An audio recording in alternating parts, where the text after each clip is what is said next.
एक दिन के अंदर 3 ऐसी चीजें हो गई 23 अप्रैल को जिनका असर अगले 5 सालों में होगा, और एक चीज तो मोदी सरकार को भी नहीं रोक सकी। इन सभी चीजों को आइए देखें। आज इंडिया की 2 बड़ी स्टेट्स में चुनाव हो रहे हैं, तमिलनाडु और वेस्ट बंगाल में। तमिलनाडु के अंदर 5 करोड़ 73 लाख लोगों ने वोटिंग कर दी है। उसी बीच वेस्ट बंगाल में रिकॉर्ड तोड़ 90% लोग वोटिंग करने के लिए अपने घरों से निकल कर एक्साइटेड हैं। और ये नंबर साफ बता रहे हैं इस बार कुछ अलग होने वाला है। अलग कुछ इस तरह से होता है कि कोई भी चुनाव हो जिसमें वोटिंग आसानी से और आराम से हो जाए, ऐसा हो ही नहीं सकता। ऐसा ही हुआ वेस्ट बंगाल के अंदर।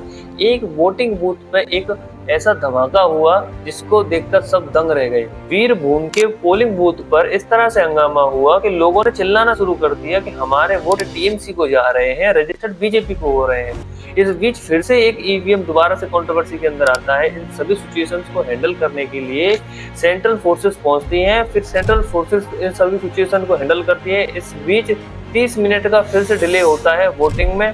इस पहले चरण के मतदान में 92% से ज्यादा लोगों ने वोटिंग की। अगला चरण 29 अप्रैल को होगा। अब देखते हैं अगले चरण में क्या होता है। हमारे यहाँ ये सब कुछ तो चल ही रहा था। एक महानुभाव आते हैं, अमेरिका के राष्ट्रपति डोनाल्ड ट्रंप।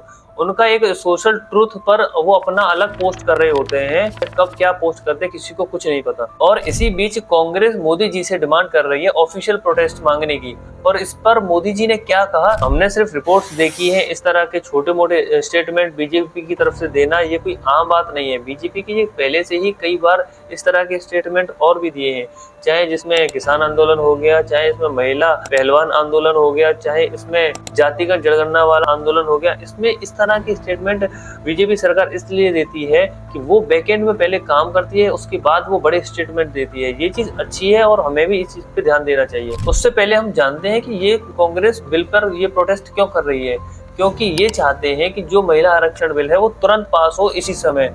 बीजेपी चाहती है कि ये 29 तक चले, प्रॉपर तरीके से जनगणना हो, सब कुछ होके उसके बाद ये प्रॉपर तरीके से एक सीक्वेंस वाइज चले। पर कांग्रेस ये चाहती है इसको खींचना नहीं है, इसको अभी तुरंत करो, इम्प्लीमेंट करो। और इसमें ओबीसी वर्ग के लोग और जो दलित समाज है इनको और ज्यादा आरक्षण दो।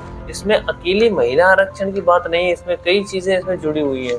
लेकिन ये चीजें हमें सोचने पर मजबूर करती हैं कि इंडिया का इस तरह के सिचुएशन बनना, उसके बाद ट्रंप के इस तरह के स्टेटमेंट आना, ईवीएम पर उसकी कंट्रोवर्सी स्टार्ट होना, और इसके ऊपर मोदी सरकार का कोई रिप्लाई ना देना, और या फिर ये कि इत्तेफाक है कि एक ही दिन में इतनी सारी चीजें हो रही हैं, इस पर कोई ध्यान नहीं दे रहा है। या फिर आपको क्या लगता है, इसके ऊपर कमेंट करके जरूर बताना। और अगर आप यहाँ तक आए हो तो वीडियो को लाइक करना और सब्सक्राइब करना, क्योंकि अगली वीडियो तगड़ी आने वाली है।